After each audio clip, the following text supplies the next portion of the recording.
En este vídeo seguimos avanzando sobre el segundo tema del curso de programación y lo que veremos en concreto será el sistema hexadecimal en Java. Este sistema es muy utilizado en computación ya que nos va a permitir representar un byte con 2 dígitos hexadecimales.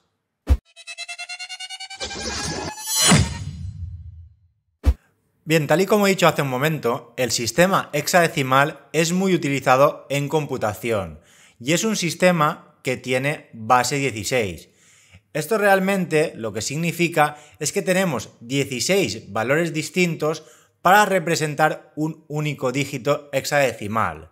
En el sistema que utilizamos los humanos para guardar cantidades numéricas tenemos base 10, es decir, hay 10 valores distintos para representar un dígito en decimal, del 0 al 9. Entonces esto lo que implica es que cada vez que añadimos una cifra en decimal, lo que hacemos es multiplicar por 10 la cantidad de combinaciones. Si por ejemplo en vez de una cifra tenemos 2, realmente tendríamos 100 combinaciones, desde el 0 hasta el 99. Bien, pues esto funciona así en el sistema decimal. En hexadecimal, además de tener los valores del 0 al 9, podemos incluir también las letras A, B, C, D, E y F. Por lo tanto, en total tenemos 16 posibles valores.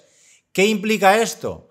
Pues que cada vez que añadamos un dígito en hexadecimal, la cantidad de combinaciones se multiplicará por 16. Aquí podéis ver un ejemplo que si tuviéramos 2 dígitos hexadecimales, tendríamos 16 por 16 combinaciones. Este resultado es 256, que es un número muy significativo en informática, en computación, ya que es la cantidad exacta de combinaciones que hay en un byte. Y normalmente las CPUs y las memorias lo que utilizan como unidad básica es el byte, que son 8 bits. Por lo tanto, lo bueno del hexadecimal es que únicamente con 2 dígitos podemos representar un byte. Y debido a esto podemos realizar las siguientes conversiones. Como hemos dicho, un byte lo podemos representar con 2 dígitos hexadecimales, es decir, el valor mínimo sería un 00 y el valor máximo un FF.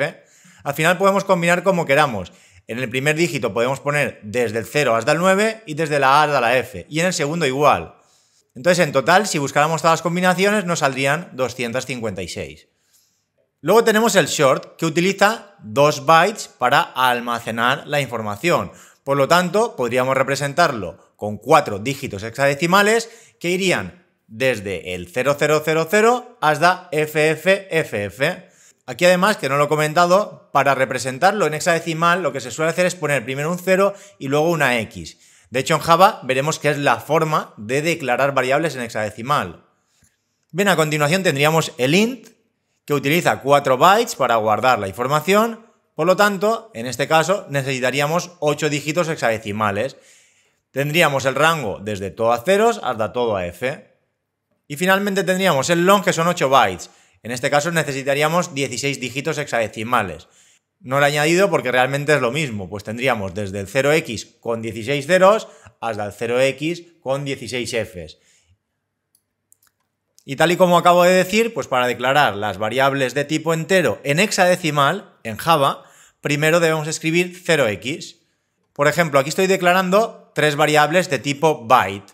A la primera le ponemos 0x02, por lo tanto, esto se interpreta que es hexadecimal, ya que empezamos con el 0x, y aquí realmente se almacenaría un 2. Luego el siguiente byte tenemos 0x0b. Aquí realmente se almacena un 11. ¿Por qué se almacena un 11? Porque vamos desde el 0 hasta el 9, luego cuando pasamos a la A ya se guarda el 10 y cuando pasamos a la B se guarda el 11. Y al igual que en este ejemplo, si pasamos ahora a num3, fijaros que aquí tenemos 0x12 y se almacenará un 18. ¿Por qué se almacena un 18? Porque realmente cada vez que el dígito de delante cambia es porque hemos consumido 16 combinaciones. Entonces, si pusiéramos 1, 0, sería el número 16. Si pusiéramos 1, 1, sería el 17. Y si ponemos el 1, 2, sería el 18. De todos modos, ahora vamos a ver una tabla donde puede que se entienda mejor todo esto. Y bien, como el hexadecimal tiene base 16, se necesitan 4 bits para poder representar un único valor en hexadecimal. Entonces, al final, como son 4 bits, 2 elevado a 4 son 16 combinaciones. Esto lo podemos ver reflejado en esta tabla. Cada una de estas columnas es un bit, entonces como hay 16 combinaciones, necesito 4 bits, ya que en un bit tengo 2 combinaciones, en 2 bits 4, en 3 bits 8 y finalmente en 4 bits tengo 16. Entonces cada una de estas combinaciones de 4 bits se corresponde con un dígito en hexadecimal. Si es todo ceros, pues es el 0. Si tiene primero 3 ceros y luego un 1, se corresponde con el 1. Y así tenemos las 16 combinaciones, cada una de ellas con un dígito en concreto. Por ejemplo, el 10-10 sería el A, el 10-11 sería el B y todo a 1 sería el F. Entonces, al final en Java lo que se hará es una conversión de estos valores a un valor entero, a un valor numérico. Por lo tanto, tal y como hemos dicho antes, debemos tener en cuenta que por cada dígito en hexadecimal tenemos 16 posibles valores. Si ponemos 0x10, esa será la combinación número 17, ya que hemos consumido las 16 primeras, de 0 a 15. Entonces, en este caso, esta combinación representaría el número 16. Si en vez de ser 10 fuera 20, sería el 32. Si en vez de 20 fuera el 30, sería el 48. Vamos sumando de 16 en 16. Entonces, en base a esto, vamos a ver una serie de ejemplos. Aquí, por ejemplo, num1 y num2 son los mismos que hemos visto antes, pero ahora lo podemos ver más claro mirando la tabla. Num1, que es 0,2, representaría el número 2 en esta tabla. En cambio, si yo pongo 0b, en binario sería 1011.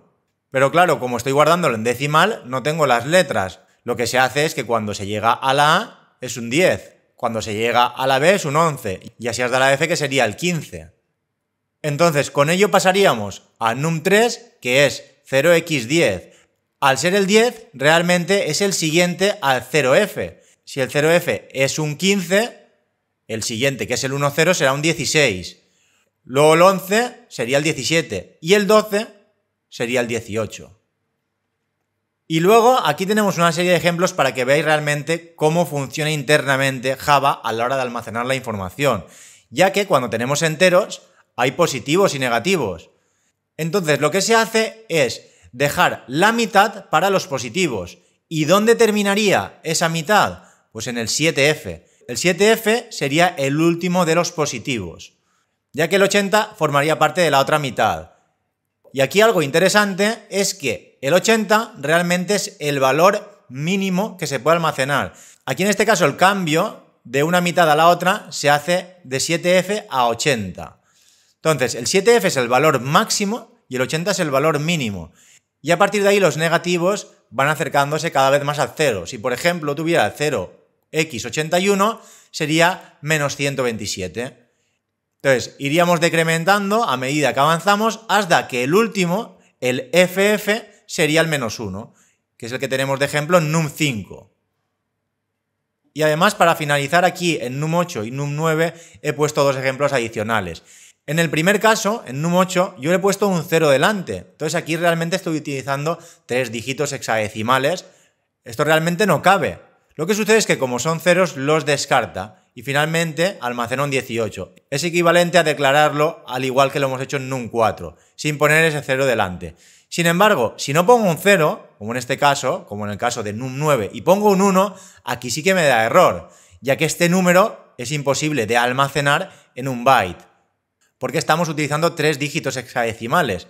Entonces Java directamente no me dejaría y me saltaría un error.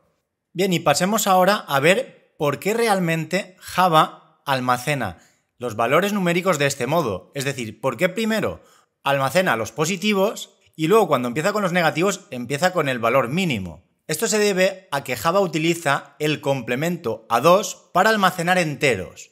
Este complemento A2 me proporciona un rango de valores posibles para esos enteros. Esto de hecho ya lo vimos en el vídeo de variables de tipo entero, donde veíamos los rangos de valores disponibles dependiendo del tipo de variable, en el cual decíamos que la mitad de los valores eran para los negativos y la otra mitad para los positivos y el 0. Entonces, como digo, el complemento A2 nos proporciona un rango de valores que para n bits van desde 2 elevado a n-1 hasta 2 elevado a n-1 y luego le restamos 1. Este se lo restamos porque realmente en los positivos nos hace falta también un valor para representar el 0, mientras que en los negativos no. Por ello en el byte el rango de representación era desde menos 128 hasta 127. Si volvemos a la tabla donde tenemos los tipos de variables numéricas, podemos ver esos rangos. Como podéis comprobar, en las variables de tipo byte, como ocupan un byte, tenemos 2 elevado a 8 combinaciones, utilizamos la mitad, que es 2 elevado a 7 para los negativos, y 2 elevado a 7 para los negativos y el 0. Es por ello que, como ahora veremos, para pasar un valor positivo a negativo, únicamente lo que haremos es el complemento a 2, que es cambiar los ceros por unos y al final sumarle un 1, porque realmente es ese valor adicional que podemos representar en negativo. Bien, si volvemos de nuevo a la diapositiva, aquí podemos ver que esto tiene varias implicaciones. La primera de ellas, y muy importante, es que si el primer bit es un 1, se tratará de un número negativo. Es decir, si el bit de más a la izquierda es un 1, eso es porque ese número ya es negativo. Esto se puede ver fácilmente aquí a través de la tabla. Si os fijáis, los valores del 0 al 7, todos tienen un 0 delante. En cambio, del 8 al F, en el primer bit todos tienen un 1. Por lo tanto, siempre que tengamos un valor en hexadecimal cuyo primer dígito sea el 8, el 9 o cualquiera de las letras, eso es porque el número es negativo. Y esto es muy útil en computación porque al final estos ceros y unos son realmente puertas lógicas, son circuitos que dejan pasar la electricidad o no, como ya explicamos.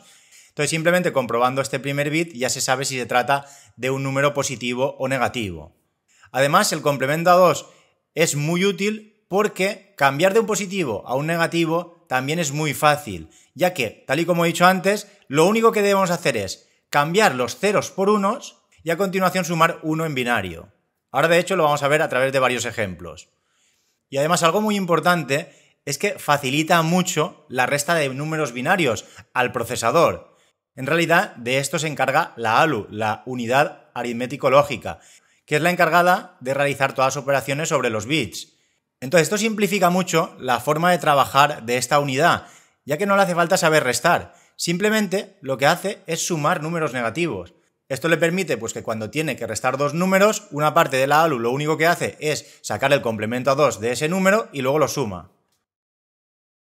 Bien, veamos una serie de ejemplos. Tenemos en primer lugar el número en hexadecimal 01, que se corresponde con el 1. Si yo ahora quisiera obtener el complemento a 2 para obtener el menos 1, lo que hago es poner todos los ceros a unos y todos los unos a 0. En este caso se quedaría todo a unos y al final un 0, pero como sumamos un 1, se quedaría todo a unos. Por lo tanto, el menos 1 en hexadecimal sería el 0xff. Aquí además, para que se lea bien, cada uno de los dígitos hexadecimales lo he puesto en un color. Al final de esta tabla los podemos sacar fácilmente. Cada dígito hexadecimal es un bloque de 4. Este bloque se correspondería con la primera F y este bloque con la segunda. Del mismo modo, si por ejemplo tenemos el 3 en binario, aquí fijaros, 0 y 3 lo que hacemos es los 4 dígitos del primer 0 y el 0011 que es el 3 en binario. Entonces, para sacar el negativo pondríamos los 6 primeros a 1 y los 2 últimos a 0. Y luego añadimos 1. Entonces, en este caso quedarían los 4 primeros a 1, que es el primer dígito hexadecimal, la F, y luego 1101, que se corresponde con la D, que en este caso sería el menos 3. Y en último lugar, si tenemos el 10 en hexadecimal, que tendríamos en el primer bloque 3 ceros y un 1, realmente es el 16 en decimal. Aquí lo que haríamos es poner los 3 primeros a 1, luego un 0 y luego los 4 últimos a 1. Pero claro, cuando sumamos un 1 en binario, 1 más 1 es 2, pero no podemos poner un 2. Lo que se hace es añadir un acarreo. Ese acarreo lo vamos a ir añadiendo hasta que encontremos un 0 y en ese lugar pondremos un 1. Entonces, como estos 4 últimos están todos a 1, al sumar 1 en el último se produce ese acarreo que pone un 0. Luego en el siguiente bit también hay un 1, por lo tanto, 1 más 1, ponemos un 0 y un acarreo de nuevo. En el siguiente bit lo mismo, como también hay un 1, 1 más 1, 0, y seguimos con el acarreo. Y finalmente nos encontramos también con un 1, por lo tanto, 1 más 1, ponemos el 0, y el acarreo lo llevamos al siguiente bit y ya lo dejamos ahí a 1. Y como el resto de bits estaban a 1, pues quedarán 4 unos, que es la F, y 4 ceros, que es el 0. En hexadecimal, F0 es menos 16, es el valor negativo que estábamos buscando. Y bien, para que se entienda todo esto mejor, vamos a terminar viendo una serie de ejemplos a través de Visual Studio Code y así vemos cómo funciona todo en Java. Y aquí tengo abierto el Hola Mundo del vídeo en el que estuvimos viendo la estructura del Hola Mundo, aunque luego realizamos una serie de cambios. De hecho, lo voy a deshacer y lo voy a dejar como estaba por defecto. Lo guardaré. Vamos a ir al tema 2 y crear un archivo que se llame, por ejemplo, hexadecimales. Importante la extensión .java. Bien, como podéis comprobar, automáticamente me pone public class hexadecimales. Ya veremos más adelante qué significa esto del public, pero bueno, de momento lo vamos a dejar así. Y luego ya escribimos la frase que comentamos, public static void main string args. Esto lo podemos hacer más rápidamente si escribimos la palabra main y pulsamos intro. Ahora, por ejemplo, pues vamos a crear una variable de tipo byte. En este caso voy a ponerle num1 y vamos a poner 0x01. Entonces, ahora si quisiera mostrar por pantalla qué es lo que se ha guardado en esa variable, pues haría un systemout.println, que lo podemos escribir también rápidamente a través del sysout, y a continuación, dentro del paréntesis, el identificador de la variable que queramos mostrar, que en nuestro caso es num1. Ahora, si ejecutamos este programa, nos mostrará pues, realmente un 1, que es el contenido que se ha guardado en la variable num1.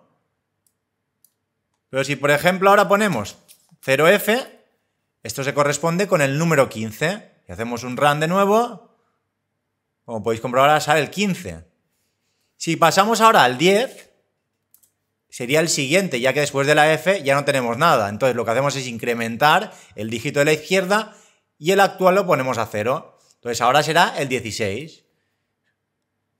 Como podéis comprobar es 16. Y así ahora si vamos subiendo, pues si ponemos el 11 será el 17, como hemos visto ya antes.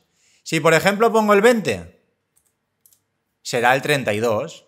Ejecutamos. 32. Sin embargo, si ahora ponemos el valor máximo que se puede insertar en hexadecimal, que sería poner las dos f's, aquí me da un error y me dice que no puede convertir un entero a un byte. Esto es porque en Java no hay literales de tipo byte. Los literales son todos de tipo entero. Fijaros, si yo ahora aquí pongo en vez de byte un int, sí que me deja. Y ahora cuando lo ejecuto, aquí me dice que es el 255. ¿Por qué es el 255? Porque realmente Java, el primer bit, lo utiliza para el signo. Como los literales son de tipo entero, realmente Java piensa que quiero guardar un 255 en una variable de tipo byte. Y eso es imposible, ya que el valor máximo que puede almacenar una variable de tipo byte es el 127. Y por ello Java me obliga a indicar de forma explícita que esta cantidad es de tipo byte. Y de este modo el 0ff lo interpreta bien, que realmente en una variable de tipo byte es el -1.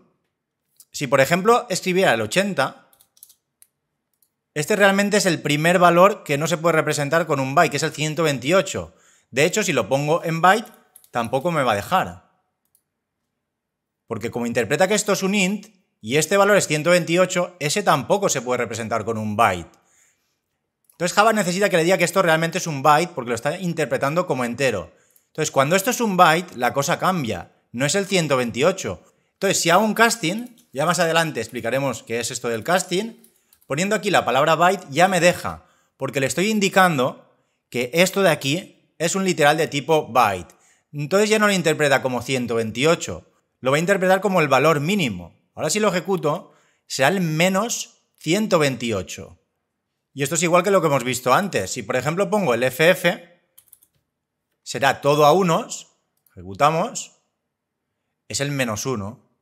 Pues porque el 1 en binario serían 4 ceros y luego 0001. Ese realmente es el número 1 en binario, que en hexadecimal sería 01. Entonces, para obtener el negativo, lo que hacíamos era cambiar los ceros por unos, es decir, 1, 1, 1, 1, 1, 1, 1, y luego ese 1 lo pongo por un 0, y luego le sumo 1, por lo tanto se pone todo a unos, que es realmente el -1. En este caso, FF, ya que cada uno de estos bloques es la letra F en la tabla que hemos visto antes. Bien, voy a borrar esto. Y al igual que ese sería el valor máximo, si vamos justo a la mitad, que sería el 80, encontraremos el valor mínimo. -128. Y a medida que vamos subiendo, iremos añadiendo una unidad. Ahora en este caso será -127. Si pongo 82, pues será menos 126 y así sucesivamente. Si por ejemplo ahora hago lo mismo, pero en vez de byte pongo int, aquí realmente ya no hace falta que haga este casting y esto funcionará exactamente igual, ya que si no pongo nada delante, lo interpreta como ceros. Fijaros, ahora hago un run. ¿Pero qué ha pasado? Me aparecen 130. ¿Por qué no me sale el mismo número? Y os dejo un momento para que lo penséis. Si hace falta, parad el vídeo a ver si así habéis entendido bien cómo funciona todo esto del hexadecimal. Bien, pasemos ya a ver por qué ha dado 130 y no continúa dando menos 126. Aquí la diferencia es que estamos trabajando con enteros. Por lo tanto, este 82 lo que representa es lo siguiente. Como tenemos en primer lugar un 8 y hay 16 combinaciones, lo que hacemos es multiplicar 16 por 8. Esto da 128 y luego le sumamos 2. 128 más 2, 130, que es el resultado que me muestra. Aquí no me va a poner un valor negativo porque los valores negativos empezarán a partir del bit que tiene un 8 y 7 ceros. Aquí tendremos el valor mínimo que se podrá establecer con un int. Si ahora lo ejecuto, este número se corresponde con el valor mínimo que puede tener un entero. De hecho, si volvemos a la presentación y vamos a la diapositiva donde teníamos los valores máximos y mínimos de los tipos de datos en Java, podremos comprobar que coincide. Fijaros en este valor y veréis cómo es exactamente el mismo que tenemos aquí. Porque a partir de esta cantidad estarán todos los números negativos y el primero es el mínimo. Si ahora lo pusiera todo a Fs, ¿qué sucedería? Pues que tendría el primer valor negativo, que es el menos 1. Y aquí algo que no he dicho es que las letras es indiferente si lo ponemos en minúsculas o en mayúsculas, funciona exactamente igual. Hacemos clic en Run e incluso podríamos combinar, podría poner aquí dos A's en minúscula, aquí podría poner una B en minúscula, continuaría funcionando igual. Hacemos clic en Run, esto será un valor negativo y si lo ponemos todo en minúsculas será exactamente el mismo valor. Ejecutamos y la cantidad es la misma. Al final, si yo, por ejemplo, aquí pongo un valor en hexadecimal de los primeros, por ejemplo, si pongo el 5F, entonces, como es un valor positivo que se puede representar con un byte, sí que se va a escribir igual tanto en un int como en un byte. De hecho, si ahora hago un run, este es el número 95. Da igual en este caso si lo pongo como int o como byte, se representarán igual, porque estoy dentro del rango de los valores positivos. Si hago clic en run, es un 95. Del mismo modo, si pusiera un short o un long, continuaría siendo el mismo. 95 y con el long igual. Todos guardan el mismo valor. La diferencia está en que cada tipo de variable tiene una cantidad de bits reservados y la mitad de esos bits reservados serán para valores negativos y la otra mitad para valores positivos y el 0. Por lo tanto, cuando alcanzamos esa mitad, pasan a ser los valores negativos. Entonces, dependiendo del tipo, esa mitad se alcanzará antes o después. Y algo también muy interesante es que podemos escribir también directamente en binario. Si en vez de poner 0x, aquí pongo 0b, a continuación puedo indicarle en binario qué es lo que quiero guardar ahí. Si por ejemplo pongo 11110000, esto se corresponde con la f y esto se corresponde con el 0. Vamos a guardarlo en una variable de tipo byte. Y aquí, claro, me da el mismo problema de antes. Como el primer bit está a 1 y lo interpreta como entero, está intentando meter un número que está fuera de rango, que no se puede guardar en una variable de tipo byte. Por lo tanto, debo indicarle explícitamente que esto es un byte y así tomará este primer bit como el bit del signo. Bien, entonces ahora esto realmente se correspondería con F0, que como hemos visto antes era el menos 16. Lo ejecutamos, me dará menos 16. Si ahora, por ejemplo, los 4 primeros los pongo a 0 y luego los 4 del final a 1, esto sería 0F. 0F en la tabla es el número 15. Y si ahora quisiera obtener el menos 15, simplemente pondría estos a 1, el resto a 0 y ahora le añadiría un 1 al final, que es el complemento a 2. Entonces ahora si lo ejecuto tendré un menos 15. Esto realmente se corresponde en hexadecimal con F1. Este primer bloque es la F y finalmente este es el 1. Y nada, ya con esto lo dejamos. Espero que haya quedado claro todo esto del hexadecimal, ya que es muy importante para entender realmente cómo funciona Java y cómo se almacena en general la información dentro de la memoria. Y nada, con esto terminamos ya con el vídeo.